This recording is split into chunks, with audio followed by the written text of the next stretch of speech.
Hi, parents. I'm James Evans. We are here to welcome you back for another great school year. I'm here today with, of course, our Director of Schools, Dr. Jimmy Sullivan.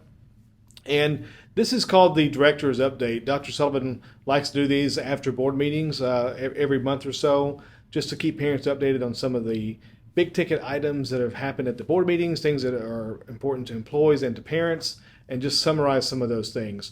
One of the first things that we want to celebrate this week is there was a huge announcement, Dr. Sullivan, Yeah. from the Tennessee Department of Education. Yeah, so school districts and schools receive scores based on how students perform from one year to the next, and they call those growth scores. The highest that you can be is a level 5. The lowest you can be is a level 1. Rutherford County Schools for growth is a level 5 district, not only overall, but in every single subject: math, reading, science, and social studies. And then we also had a record number of schools achieve that status as well, with 26 of our 48 schools that actually test receiving that highest award. So congratulations to our parents, our students, our teachers, just the entire community. I don't think we ever need to take for granted how great of a school system we truly have. Yeah, and actually, if you look a little deeper at the numbers too, level 3 shows that the students grew just like they were predicted to, a full year's worth of growth. And if you add all of our schools together, it had 3s, 4s, and 5s, 40 of our schools. Amazing. Yep. Just amazing that we have such a high performing district for how large that we are. Yeah. We do have some updates too coming up about rezoning. We know that growth and overcrowding is always a big topic. We're still waiting on our final numbers to come in for the year, but we expect to grow by at least 1,000. But Dr. Sullivan, tell me a little bit about the company we've been using in Yep. some of the upcoming meetings, the school land that we've purchased, and then some of the capping that we're having to do. So we really started looking at zoning and rezoning with our current board last August, September, knowing that growth was one of our major issues that we had to address. So we're using RSP. It's been a year-long process. First process was to look just at enrollment trends over the last decade to see where are we growing, where's the county kind of stable, and those different types of items. They then looked at capacity of each one of our buildings to give us ideas of truly how many students can be in each one of our buildings. And then now we're to the next phase, which is zoning. We've been talking about zoning off and on for the last year. We know that no one likes rezoning, but we also want to make sure that students are in seats in our buildings as much as possible. And we do have some seats in parts of our county. So looking at a really a district-wide rezone over the next couple years, you're going to be hearing more information about kind of how we strategize that based on when schools come online.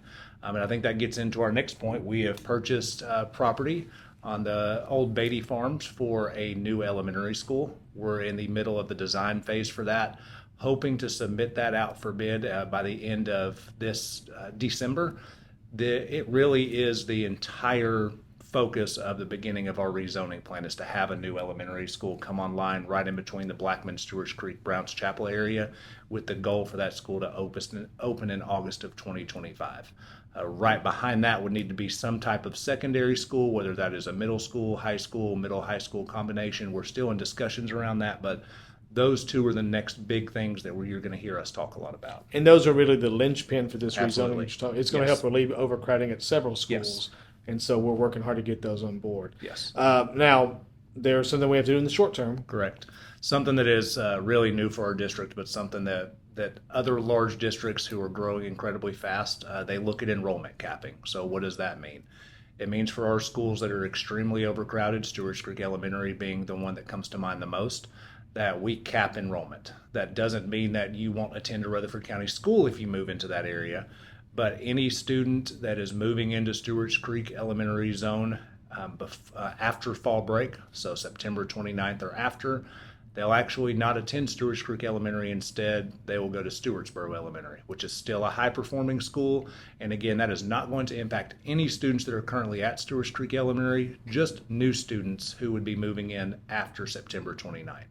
That is for parents who may have a rising next year, have a kindergartner. That's not going to impact kindergartners whatsoever. They'll still enroll if you're in the Stewart's Creek zone like normal.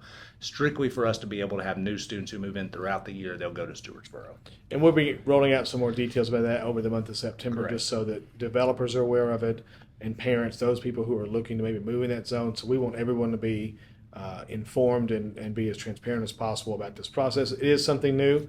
but it is something that is absolutely necessary. And unfortunately, I envision as we bring new buildings online over the next couple of years, it's probably something we're going to have to look at other campuses as well.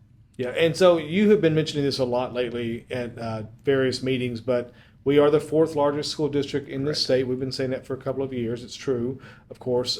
But what about the country perspective? Where do we fall with that? So this really came to our fruition last year during some discussions about just the size of our district, and we are actually a top 100 district in the state, somewhere between 92nd and 89th based on enrollment. When we look at the size of our district, a lot of districts that are our size, unfortunately, aren't very successful. And so we are a successful district, which is why it is so important that we keep that parent community school partnership, but also that we invest our resources into our staff and into our buildings so that we have places for students still to get that excellent academic background that we expect. Yeah, so top 100 in the country. Top 100 in the country. I know that for many of us who have lived here, or even someone moving here, you don't consider Rutherford County Schools a top 100 enrollment school system, but we're probably in the top 90 by this point, because while most big districts are shrinking, we are not.